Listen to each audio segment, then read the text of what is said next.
हिस्से में प्रदर्शन कर रहे हैं। इसकी वजह बताने की जरूरत नहीं है, लेकिन हम आपको एक साथ 3 तस्वीरें दिखाना चाहते हैं। 3 तस्वीरें जो आपको बताएंगी कि इस मामले में क्या कुछ हुआ और कैसे हो रहा है। कश्मीर में 14 फरवरी को 40 जवानों की शहादत के बाद देश उबल रहा है। आज फिर पुलवामा में सुबह से एनकाउंटर जारी है। इसी बीच हेग में इंटरनेशनल कोर्ट ऑफ जस्टिस में कुलभूषण जाधव के मामले में पाकिस्तान के झूठ का पर्दाफाश दुनिया के सामने हो रहा है। कुल मिलाकर पाकिस्तान बेनकाब हो रहा है, लेकिन ऐसे समय में कुछ लोग देश के अंदर पाकिस्तान के हमदर्द बने हुए हैं। हम 3 लोगों के बयान आपके सामने रख रहे हैं। ममता बनर्जी ने सवाल उठाया है कि चुनाव से ठीक पहले पुलवामा हमला क्यों हुआ। कमल हासन को कश्मीर में जनमत संग्रह चाहिए और सिद्धू को आतंक के पीछे पाकिस्तान का हाथ नहीं दिखता।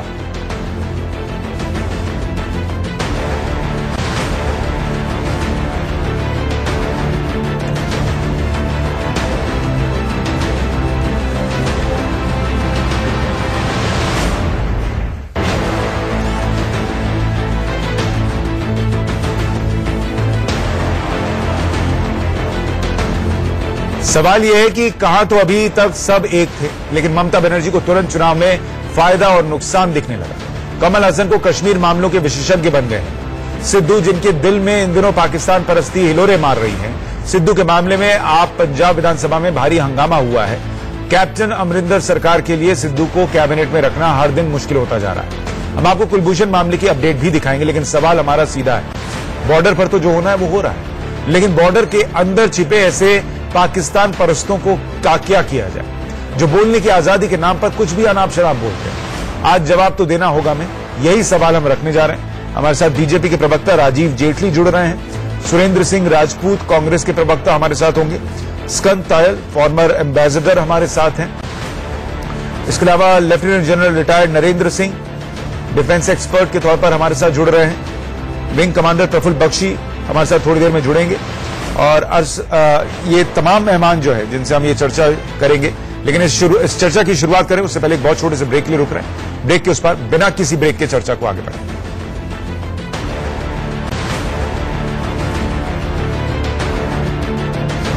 था ब्रेक पर जाने से पहले कि किस तरीके से एक तरफ सेना के जवान जो हैं वो बदले की कार्रवाई को पूरा करने में लगे हैं, देश का जवाब दे रहे हैं। देश में जो सेंटिमेंट्स हैं लोगों के, अगर आप देखिएगा हर तरफ हर कोई एकजुट होकर इस वक्त पाकिस्तान को जवाब देने की बात कर रहा है। लेकिन देश के कुछ नेता हैं वो क्या कह रहे हैं और कर रहे हैं, जरा आप देखिए, आपको शर्म आएगी। पहले सुनिए जरा। যে তারা একটা অ্যাডভাইজারি দিয়েছে ইলেকশনের নাম করে ভারতবর্ষে দাঙ্গা হবে, এই সময়টা সবাইকে অ্যালার্ট করেছিল। তো আমরা তো দেখতে পাচ্ছি একটা ঘটনা ঘটেছে, যে ঘটনা ঘটেছে আমরা তার শাস্তি চাই। এতগুলো জওয়ানকে যারা মেরে দিয়েছে এবং এই মরবার পেছনে যে দুর্বলতা আছে, যে গাফিলতি আছে, যে অবহেলা আছে, কেন 2005 জন জওয়ান একই সাথে 78টা কনভয় একসাথে অ্যালাউ করা হলো, যখন গভর্নমেন্টের কাছে খবর ছিল যে অ্যাটাক হতে পারে, গভর্নমেন্টের ইন্টেলিজেন্স ইনপুট তাই বলে।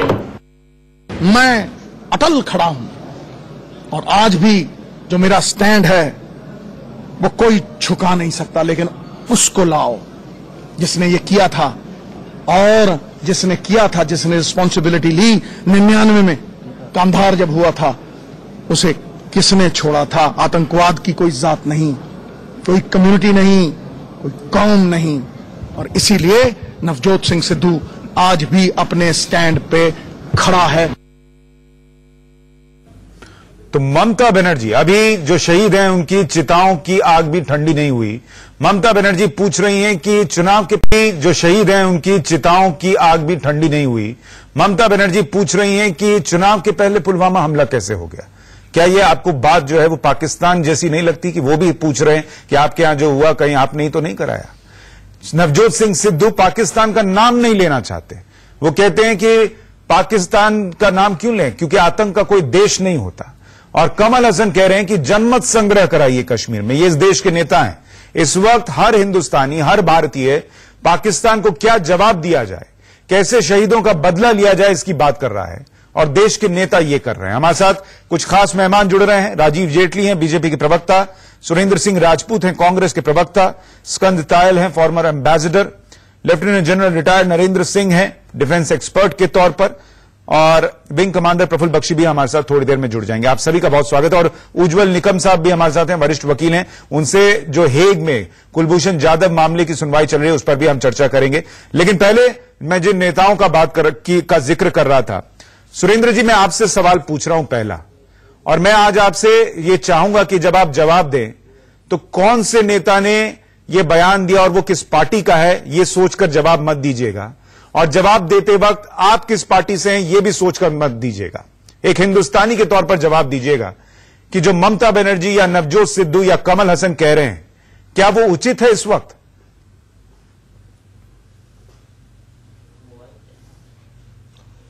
सुशांत भाई, दो बातें बड़ी स्पष्ट हैं। नंबर एक, श्री राहुल गांधी जी ने पहले दिन अनकंडीशनल सपोर्ट दिया है सरकार के किसी भी काम के लिए। ये एक कायरतापूर्ण आतंकवादी हमला है। इसके लिए सरकार जो कदम भी उठाएगी, कांग्रेस पार्टी बगैर किसी हिब्बत और बगैर किसी बट के समर्थन कर रही है। चाहे उन्होंने जो अभी कदम उठाए हैं उनका भी समर्थन करती है, और जो आगे कदम उठाएंगे उनका भी समर्थन करेगी।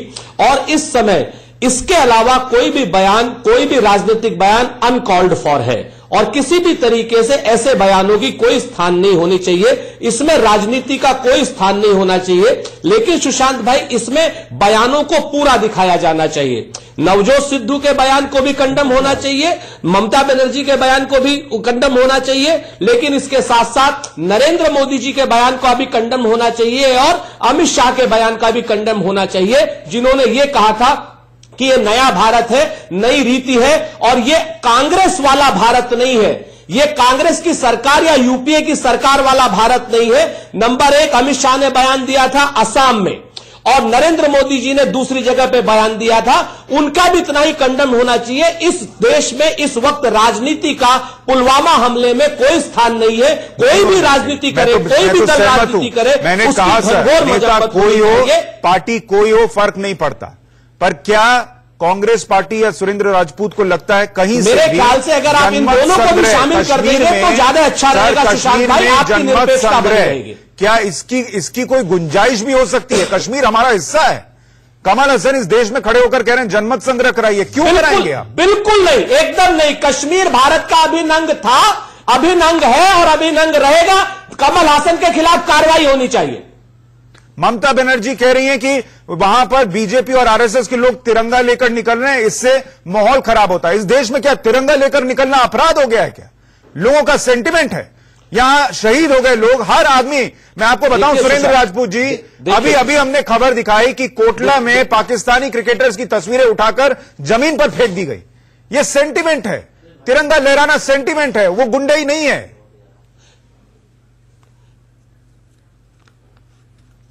सुशांत, मैं आपसे सहमत हूं। मैंने कहा ना कि संपूर्ण रूप से निंदा होनी चाहिए।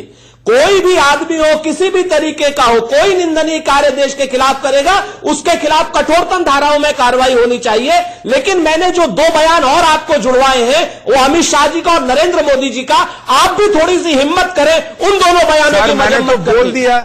और अगर वो बयान आपके पास नहीं है तो मैं अखबारों की कटिंग के साथ नहीं, अखबारों की कटिंग के साथ वो दोनों बयान मैं आपके पास भेज देता हूं। स्पेसिफिकली जरूर कहें, नरेंद्र मोदी के लिए भी कहें और अमित शाह के लिए भी। मैं ये कह रहा हूं, मैं तो ये भी कह रहा हूं कि साक्षी महाराज जिस ट्रक पर खड़े होकर शहीद की अंतिम यात्रा में दांत निपोड़ रहे थे, क्या वो उचित था? क्या वो भी उतना ही शर्मनाक था? लेकिन किसी पार्टी और नेता को महाराज बड़ा नेता नहीं देख रहा हूं।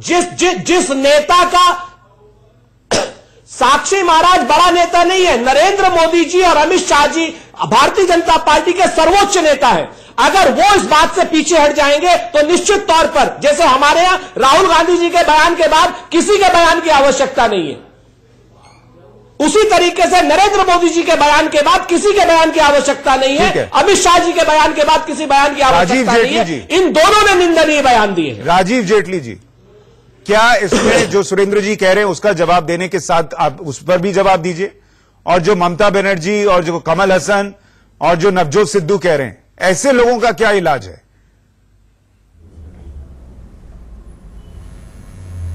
सुशांत जी, आपने एक बहुत सिंपल आसान शब्दों में एक प्रश्न पूछा था कि नवजोत सिद्धू जो पाकिस्तान की वकालत कर रहे हैं उसके ऊपर आपका क्या कहना है।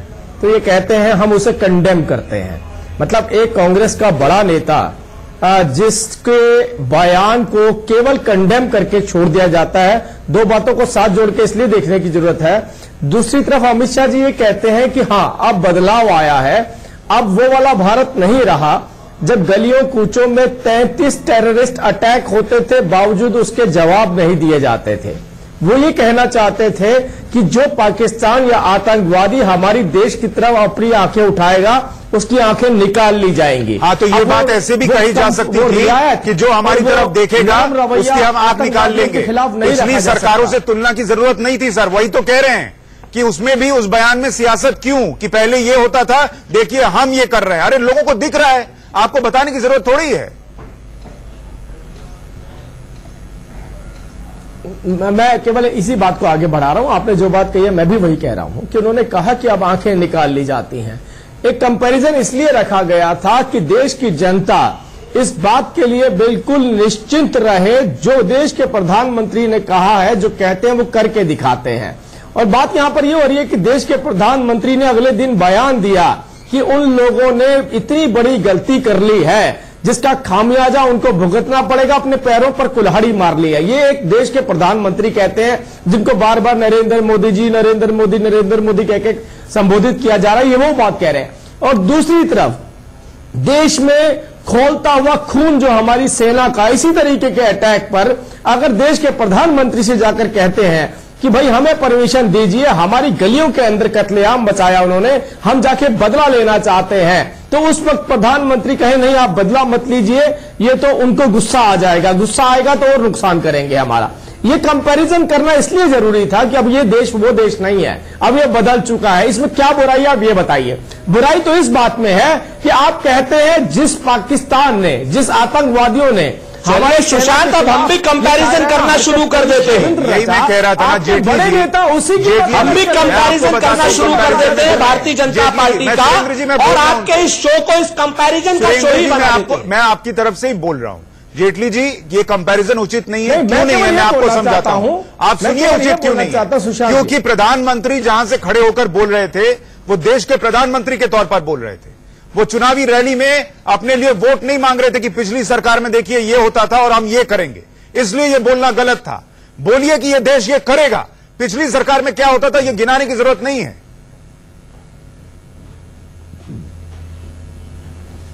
देखिए मैंने आपसे एक बात रखी कि जनता को इस बात का विश्वास दिलाना इसलिए भी जरूरी हो जाता है कि जब पूरे देश के अंदर जनता की एक मांग है, जनता ये कह रही है कि कड़ी से कड़ी कार्रवाई करनी चाहिए, और कड़ी से कड़ी कार्रवाई तो हमने की भी है, आपको ये भी मालूम है। हम तो म्यांमार जब की थी तो गिनाने की क्या जरूरत थी कि पिछले ने नहीं किया, हमने किया करके आए हैं। जनता को केवल ये मैं केवल ये बताना चाहता हूं, आपने एक प्रश्न, जिस प्रश्न को इस बयान में दबाया, जिसका उत्तर आपको नहीं मिला। नहीं, मैं नहीं दबा रहा हूं सर, ये तो पूछिए, मैं ये कह रहा हूं सर, मेरा टॉपिक ये नहीं था कि ममता बनर्जी तृणमूल कांग्रेस की गलत कह रही हैं, सिद्धू कांग्रेस के गलत कह रहे हैं, कमल हसन जो है वो गलत कह रहे हैं, या नरेंद्र मोदी बीजेपी के वो गलत कह रहे हैं। पार्टी से हट के बात कर रहा हूं मैं।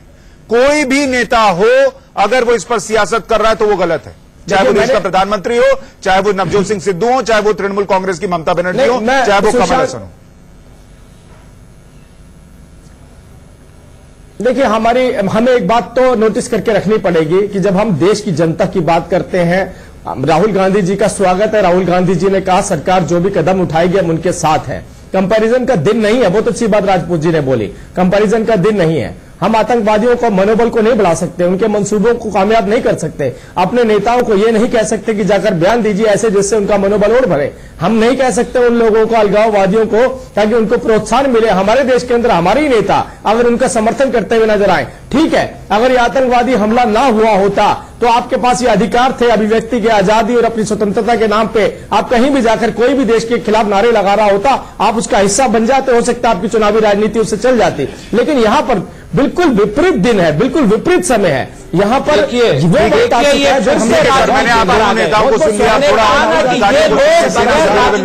रह नहीं सकते। मुझे ये बताइए लेफ्टिनेंट जनरल नरेंद्र सिंह जी कि ममता बनर्जी जो कह रही हैं या कमल हसन जो कह रहे हैं, एक तो वो टाइमिंग को सवाल उठा रही है कि पुलवामा हमला चुनाव के पहले क्यों हुआ, कमल हसन कहने लगते हैं जनमत संग्रह कराइए कश्मीर में। ऐसे लोगों का क्या इलाज है? पाकिस्तान पे तो हम हमला कर दें या सर्जिकल स्ट्राइक कर दें, इन नेताओं का क्या करें?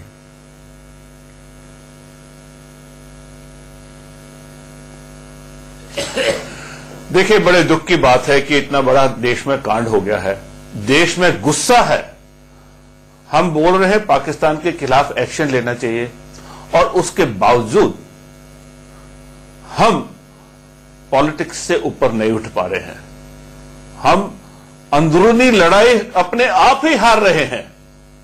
हमारे जो प्रवक्ता है वो ये नहीं बोल रहे हैं कि उसने गलत बोला है, वो बाल की खाल निकाल के कोई और बात निकाल के उसको टरकाने की कोशिश कर रहे हैं। बड़े दुख की बात है, देश में गुस्सा है और इनको समझ लेना चाहिए कि आप किस मुताबिक बात कर रहे हैं। कुछ एक जो एक बात कही है ममता जी ने, अभी मैं क्या बताऊं, ये वही है जिन्होंने पहले कुछ साल पहले ये बताया था कि आर्मी उनके खिलाफ कू कर रही है, जब आर्मी एक मोबिलाइजेशन एक्सरसाइज कर रही थी। आप अपनी देश की सेना को बदनाम कर रहे हो, आप अपने देश को बदनाम कर रहे हो। आपके दिल में भारत माता की, अपनी माता की कोई इज्जत नहीं है। आपके लिए चंद वोट ज्यादा जरूरी है। और इस समय में जब देश में गुस्सा है, देश में दुनिया आंसू बहा रही है, आप किसी पैनल पे बैठ जाओ तू मैं हो जाती है। सही बात। ये क्या पॉलिटिक्स है? पाकिस्तान को हमारे खिलाफ एक्शन करने की कोई जरूरत नहीं है। हम एक दूसरे को थप्पड़ मार मार के खत्म कर देंगे। प्लीज मेरी गुजारिश है, जिसने गलत काम किया है उसको बोलो गलत काम किया है, और बाकी जो दो पॉलिटिशियंस हैं उनको तो अपने तमाशे में ही रहना चाहिए था, कॉमेडी शो में और एक्टिंग में रहना चाहिए था। आपने कुछ पढ़ा नहीं है, आपको मालूमात नहीं है। मुझे एक बात बताइए सर, मैं बाकी मेहमानों पर आऊं उससे पहले अपने आप जनरल साहब मुझे एक बात बताइए, ममता बनर्जी तो अपनी पार्टी की सर्वे सर्वा हैं, उनके ऊपर कौन कार्रवाई करेगा? कमल हसन अपनी पार्टी के सर्वे सर्वा हैं, उन पर कौन कार्रवाई करेगा? लेकिन नवजोत सिंह सिद्धू, जिनकी जुबान से यह निकल नहीं रहा कि पाकिस्तान जो है वो आतंकिस्तान है, क्या उन पर कोई कार्रवाई करनी चाहिए कांग्रेस को, या ये कड़ी निंदा करते हैं, उनका निजी बयान है, कह के चल जाएगा?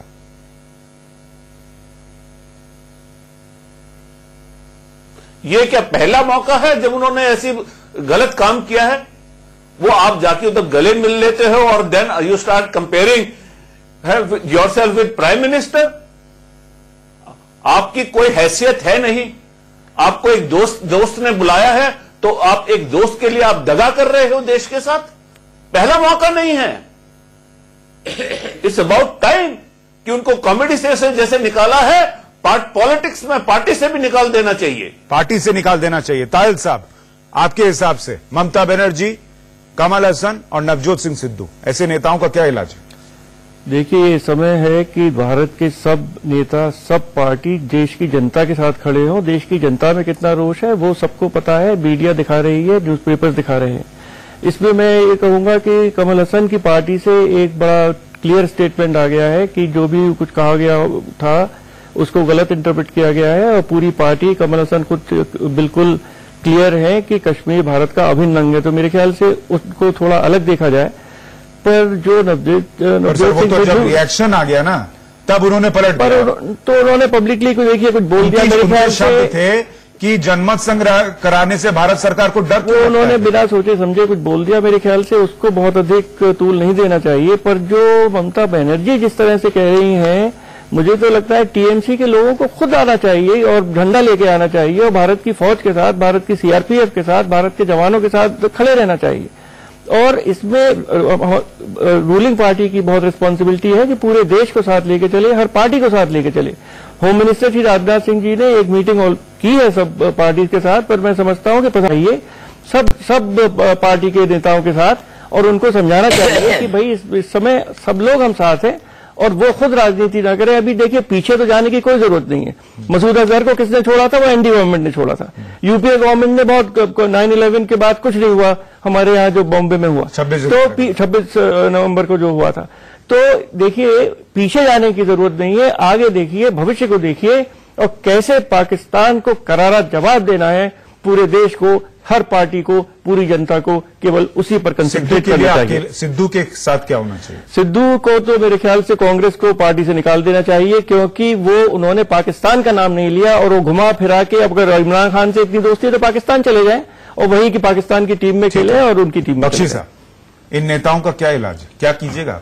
देखिए, सबसे पहली बात तो यह है कि इन नेताओं को पे समय बर्बाद करने की कोई जरूरत नहीं है। हमारा टीवी का टाइम बहुत कीमती है और देश में इस समय बहुत आपत्ति आई हुई है।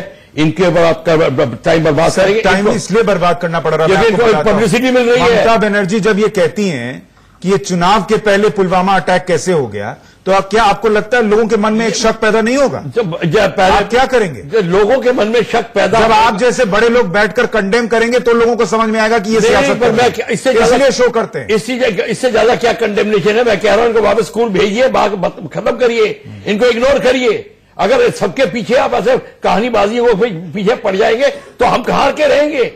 ये ममता बनर्जी वगैरह, वो अभी जनरल साहब ठीक कह रहे थे, ये मैं वही था जब कू की बात कर रही थी, अंदर छुपी हुई थी। क्या हो रहा था, क्या प्रॉब्लम थी ये? और अब भारतीय सरकार की कमजोरी है कि उस समय फौज की मानहानि क्यों हुई? पूरे का पूरा उसका स्टेटमेंट लेना चाहिए था। सर इतना ही नहीं, मुझे तो बड़ी आपत्ति इस बात पर है कि वो ये कह रही हैं कि तिरंगा लेकर लोग निकलते हैं, इससे माहौल खराब होता है। तिरंगा से कौन माहौल खराब होता है? तो मैं कह रहा, अगर वो कहेंगी तो वो तो क्या क्या कहेंगी? आप क्या कब तक उनके पीछे घूमते रहेंगे? मेरे को लगता है हमारे को अपनी प्रायोरिटीज ही नहीं पता। हम अगर ममता बनर्जी को लेकर ऐसे झूमते रहे तो कुछ भी नहीं होगा। कमल हसन को भी नहीं दिखाएं जो कह रहे हैं कि जनमत संग्रह कराइए। सिद्धू कह रहे हैं कि पाकिस्तान जो है वो एक कोई मुल्क नहीं होता, क्या करेंगे? आप और मैं समझते हैं अगर हमें डेमोक्रेसी करनी है तो हमको उसकी कीमत चुकानी होगी। ये कीमत है, ऐसे लोगों को भुगतना होगा। यही तभी तो कहते हैं डेमोक्रेसी में आप एडवांस नहीं कर सकते, क्योंकि आपके वजन पे, आपको सिर पे पत्थर है और आपको तैरने को बोला जा रहा है। ये सब आपके सिर पे पत्थर है। चाइना में ऐसा होता, टाइनमेन स्क्वायर में ऐसा होता, इजराइल ऐसा करने देगा? ये क्यों नहीं करने देंगे? वो क्या देश नहीं है? वो अपने देश से प्यार नहीं करते? हमारे को कोई भगवान ने छापा मारा कि हमें ऐसी गवर्नमेंट चलानी है या इस तरीके से रहना है? देखिए, हमारे मन में खोट है, हम ऐसे लोगों को रहने दे रहे हैं ताकि कल हम ऐसे बनेंगे तो हमको फायदा होगा। हम डरते हैं इनसे, इनके ऊपर एक्शन लेने से। ये प्रॉब्लम है। क्या एक्शन होना चाहिए? सिद्धू पे क्या एक्शन होना चाहिए? सिद्धू पे आप उसको कोर्ट पे ट्रायल होना चाहिए। Government should try him out. पता करो क्या बात है, इन्वेस्टिगेट करो, पुट हिम अंडर इन्वेस्टिगेशन कि क्या रिलेशनशिप है पाकिस्तान में, हो क्या रहा है। सुरेंद्र राजपूत जी, मुझे एक बात बताइए, आप सेंटिमेंट देखिए लोगों के, सेना से जुड़े हुए लोग हों, वरिष्ठ लोग हैं, सबको यह लगता है कि नवजोत सिंह सिद्धू ऐसा क्यों कह रहे हैं, उन पे कार्रवाई क्यों नहीं हो रही, पार्टी से क्यों नहीं निकाला जाता, और वो आ जाकर फिर वही दोहराते हैं। वैसे पूछ रहे हैं सुरेंद्र जी से बता देते हैं। नंबर 1, अगर सिद्धू ने जो भी, हमने तो कहा कि हम राहुल गांधी जी के बयान के साथ में पूरी कांग्रेस देश के साथ खड़ी है, सरकार के साथ खड़ी है।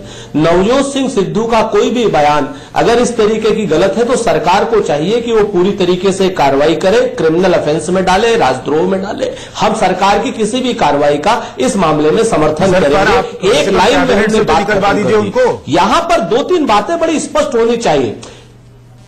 फिर पहले मैंने कहा ना कि पहले आप कार्रवाई तो तय कराइए ना सरकार की, अगर उसके बाद तो कैबिनेट से बाय डिफॉल्ट वो निकल जाएगा।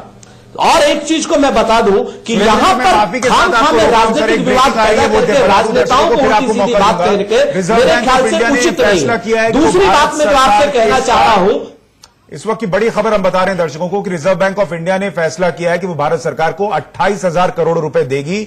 ये पैसा सरप्लस अमाउंट का है जो आरबीआई से सरकार खर्च करने के लिए मांग रही थी। तो ये बड़ी खबर इस वक्त आ रही है कि आरबीआई ने 28,000 करोड़ रुपए सरकार को देने का फैसला किया है। इसको लेकर बीच में बहुत विवाद हुआ था, आपको याद होगा। कहा यह गया था कि आरबीआई के काम में दखल दे रही है सरकार। सरकार का यह कहना था कि दुनिया के अलग अलग हिस्सों में इस तरीके की बातें होती हैं कि अगर रिजर्व फंड है तो उसको सरकार को दिया जाता है ताकि जनहित के लिए उसका इस्तेमाल हो सके। जो कमिटीज बनाई गई थी उन्होंने भी समीक्षा में यह कहा था कि आरबीआई को वक्त वक्त पर अपना सरप्लस देना चाहिए। और अब इस तमाम विवाद में खबर यह है कि आरबीआई की गवर्निंग काउंसिल की बैठक में यह फैसला लिया गया है कि सरप्लस राशि 28,000 करोड़ रुपए की ये सरकार को देगी आरबीआई। वित्त मंत्री की अध्यक्षता में इस काउंसिल की बैठक हुई थी, जिसमें कि 28,000 करोड़ रुपए सरकार को देने पर फैसला लिया गया है।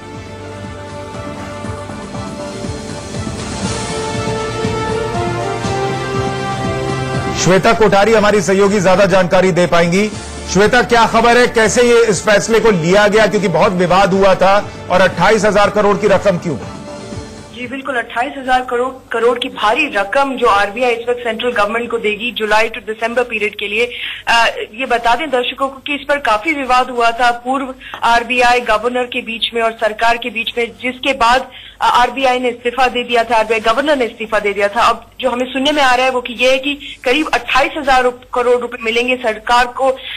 बता दिया जाए कि काफी पॉपुलर स्कीम्स अनाउंस हुई थी इंटरिम बजट में कुछ ही दिनों पहले, जो कि पीयूष गोयल ने अनाउंस की थी बजट को प्रेजेंट करते हुए, जिनमें से एक ये था कि करीब 6,000 करोड़ का डायरेक्ट बेनिफिट ट्रांसफर दिया जाएगा फार्मर्स को।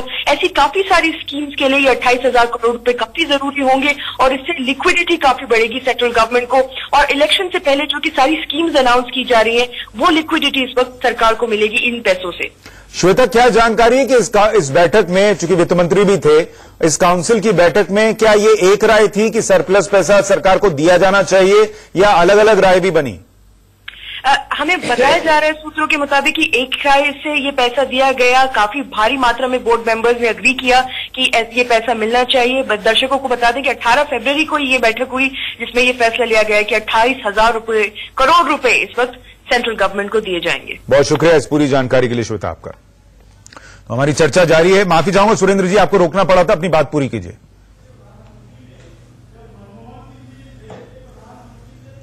जी, तो मैं दूसरी बात कह रहा था कि नवजोत सिंह सिद्धू का हमने चैप्टर बिल्कुल बहुत स्पष्ट रूप से, भारत सरकार की जिम्मेवारी है कि भारत सरकार जिस तरीके से भी चाहे उनके खिलाफ देशद्रोह का मुकदमा करेगी, वो पार्टी से और क्या नाम है उससे अपने आप हट जाएंगे और अपने निकाल दिए जाएंगे। और सरकार की जिम्मेवारी है कि किसी भी तरीके का कोई रोग एलिमेंट भारत सरकार के और देश के खिलाफ ऐसी कोई बात न करे।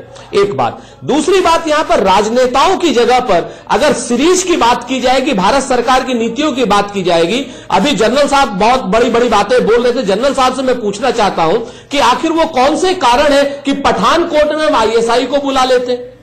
कम से कम इसके लिए भी तो नेशनल कंसेंसस होना चाहिए कि आप आईएसआई को अपने घर में बुला करके पठानकोट में आप पकौड़े खिला रहे हैं और उसके बाद आप कुछ बोल नहीं रहे, उनके खिलाफ कुछ नहीं बोल रहे, सर आपने के खिलाफ कुछ नहीं बोल रहे। 26/11 के बाद डोजियर सौंपे थे, लोग पूछ रहे थे डोजियर सौंपने से क्या होगा, और आपकी सरकार की रणनीति थी, इनको लगा कि वहां बुलाकर सबूत दे दो, शायद ये सुधर जाए। ने नहीं बोला।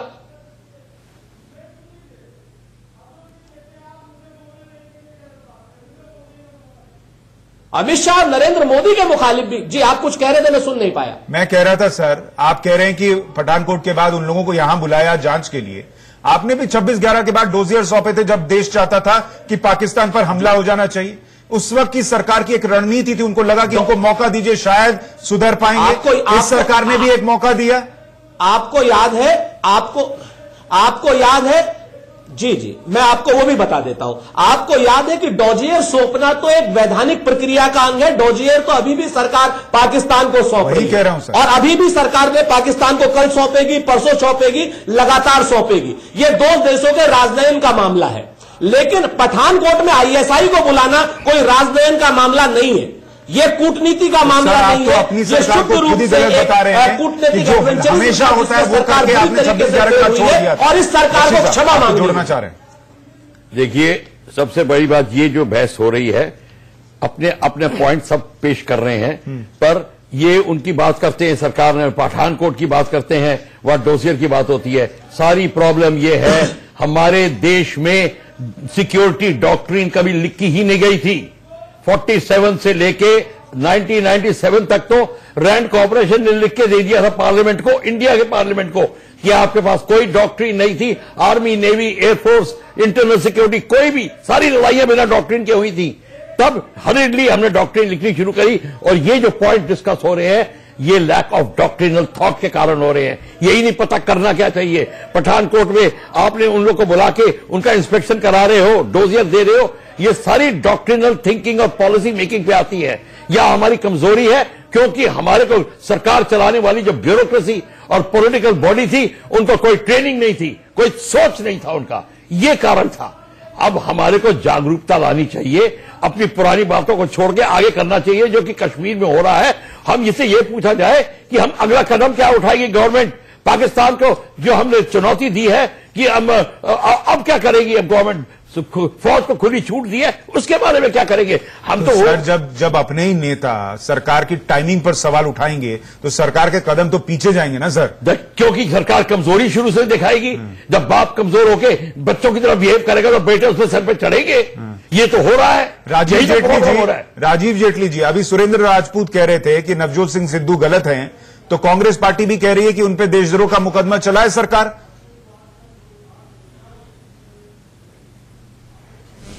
देखिए, अब सुशांत जी, मैं तो एक ही बात बोलना चाहता हूं कि आपने बार बार पूछा और उन्होंने यही जवाब दिया, हम कार्रवाई नहीं करेंगे, अगर आपसे बनती हो तो कार्रवाई कर लीजिए। यह आस्था का विषय है, देश के साथ जुड़े होने का विषय है, आप कितने देश के प्रति समर्पित हैं उसका विषय है। तो आप कहना चाहते हैं कि हमारी राजनीतिक पार्टी में अगर कोई देश को गाली दे रहा है और पाकिस्तान के साथ प्यार जता रहा है ऐसे मौके पर, तो भी अगर कार्रवाई बनती है तो सरकार की तरफ से बनती है, हमारी राजनीतिक पार्टी की तरफ से नहीं बनती है। दूसरी बात, आपने थोड़ी देर पहले जब चर्चा की शुरुआत करी तो बहुत सारे लोगों के बारे में, क्या ये कार्रवाई सरकार की तरफ से नहीं बनती है अगर उन्होंने गलत काम किया है? राजीव जेटली साहब, सुनिए, क्या सरकार को ये कार्रवाई नहीं करनी चाहिए?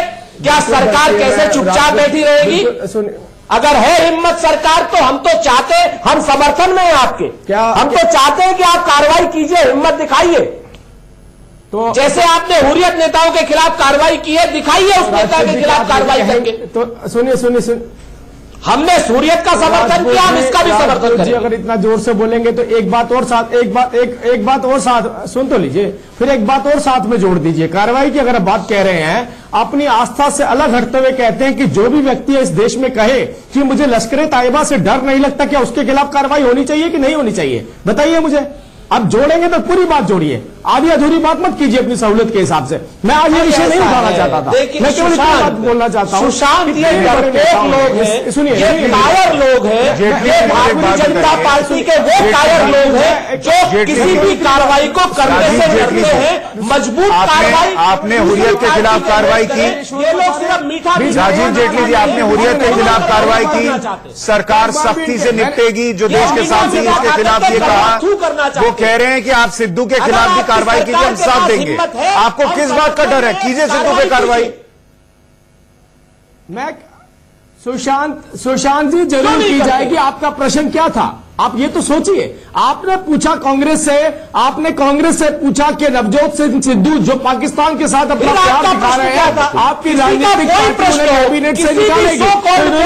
इनका जवाब ये था, हम नहीं निकालेंगे। मैंने कहा ना, कार्रवाई कीजिए। सुशांत जी, आपने यहाँ सेना के लोग बैठे हैं, यहाँ पर प्रश्न मुझसे पूछा था, सबके सामने कह रहा हूं कि आप कार्रवाई कीजिए। आपने कांग्रेस से यह प्रश्न पूछा था, क्या आप नवजोत सिंह सिद्धू के खिलाफ कार्रवाई करेंगे? कांग्रेस ने कहा हम नहीं करेंगे। वो पाकिस्तान के साथ कितना भी प्रेम दिखाए, आतंकवादियों के साथ कितनी भी मिली भगत रखे, हम कार्रवाई नहीं करेंगे। अब कांग्रेस हमें कह रही है, आप क्यों नहीं कार्रवाई करते? बावजूद उसके वो हमारी, सर आप इनको कह रहे हैं, वो आपको कह रहे हैं, यही तो कमाल चल रहा है इस देश में। देखिए, नवजोत सिंह वो पार्टी से नहीं निकाल रहे, आप कार्रवाई नहीं कर रहे, एक दूसरे पे टाल दिया, हो गया। प्रश्न किसका था? जैसा जनरल साहब ने कहा, ये भारत तो प्रजातंत्र है, डेमोक्रेसी है, फ्रीडम ऑफ एक्सप्रेशन है। जो कि नवजोत सिंह सिद्धू ने कहा, उसमें कोई ऐसा चीज नहीं है जिसपे कि क्रिमिनल एक्शन उन पे लिया जाए। ये एक पॉलिटिकल इशू है, ये एक सेंटिमेंटल इशू है, ये एक पार्टी का इशू है कि अगर पार्टी का नेता राहुल गांधी जी कुछ कह रहे हैं और उनके जो सुरेंद्र राजपूत जी, आप सुन रहे हैं, ताहिर साहब कह रहे हैं और ये कोई क्रिमिनल इशू नहीं है, लेकिन देश की भावनाओं से जुड़ा इशू है और इसीलिए पार्टी को कार्रवाई करनी चाहिए, अमरिंदर सरकार को कार्रवाई करनी चाहिए। अगर उनके नेता के खिलाफ उनका कोई मिनिस्टर बोल रहा है तो पार्टी कार्रवाई कर सकती है। कोई उन्होंने ऐसा स्टेटमेंट नहीं दिया कि पाकिस्तान के फेवर में हूं या कार्रवाई कर सकती है। कोई उन्होंने ऐसा स्टेटमेंट नहीं दिया कि पाकिस्तान के फेवर में हूं या कोई क्रिमिनल ऐसा स्टेटमेंट नहीं है जो कि क्रिमिनल प्रोसीडिंग सब्सटेंशिएट किया जाता है। अगर मतांतर होना कहीं इस देश में कोई गंभीर अपराध है तो आप बताइए सर। अब आपने सारी बातें क्लियर कर दी, आपने बता दिया सरकार को बचाने के लिए कि ये मतांतर है।